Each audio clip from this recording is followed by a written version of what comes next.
Hi, my name is Samantha Bush, and today I'll be talking to you about supporting students who face exceptional personal and social challenges.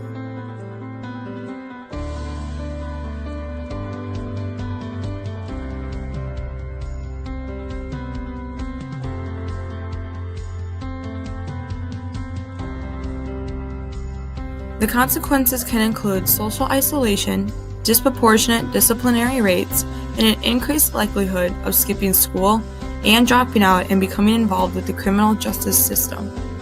Think about these questions and answer them. Do these students want to be perfect?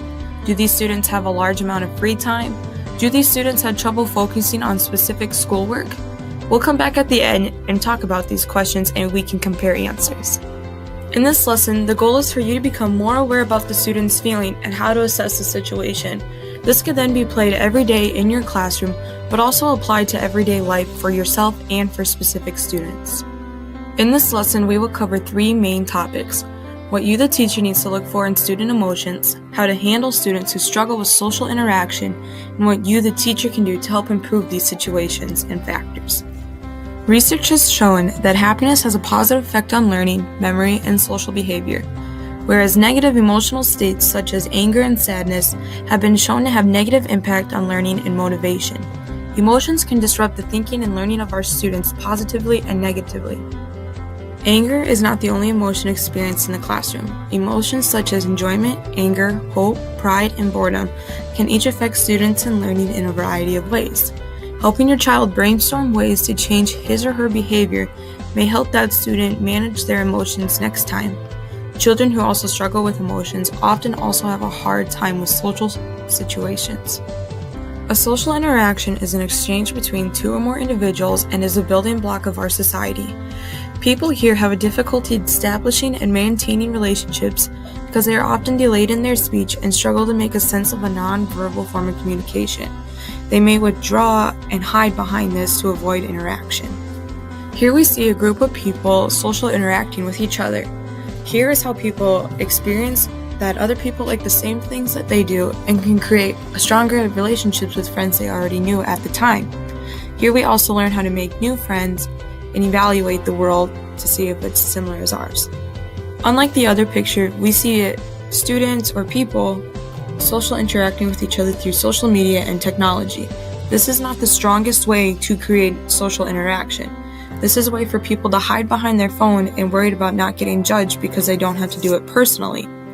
Some ways to change this would be try a different strategy, look into skill building classes, or learn as much as you can. The more you know about your specific social challenges, the better.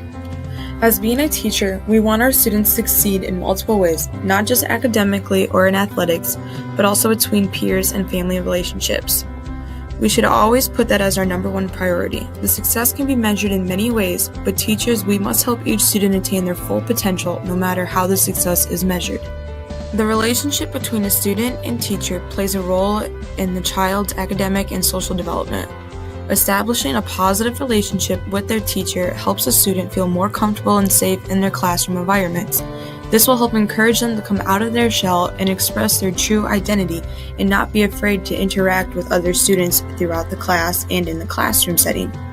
Some ways to help improve the interaction between yourself and the students would be focus on teaching and modeling social and emotional learning strategies that encourage reflection and self-awareness, teach problem-solving and conflict resolution skills, create opportunities to practice effective social skills both individually and in groups, and then listen to the students and understand where they are coming from, and be available to all the students as they need you as a helping hand too. Overall, supporting students who face exceptional personal or social challenges is all very important. It is a way for them to control their emotions and express their emotions, a way for us the teachers to help them learn to build relationships with themselves individually and others out in the world. This will follow our students throughout their whole lifetime. Ending with our questions, the first question asks, do these students want to be perfect? The answer is yes. They want to be perfect, but perfection is an impossible goal. It is then our job to not let this have a negative impact on the students, but provide that perfection is impossible and that nobody can do it, even if they think it's possible. Question 2 was, do these students have a large amount of free time? The answer is no. Most of these students are loaded with schoolwork, and some even do extracurricular activities that can include athletics or drama and music. This is just basically in every student, so it should be our job to sit there and help them perform the best that they can be. Lastly was question 3. Do these students have trouble focusing on some schoolwork? Yes, because they don't have interest in some of the work or they don't excel in that work. That puts a negative impact on that, and when the negative impact comes, their social interaction gets shut down because they feel like they are not smart enough to hang out with the specific students.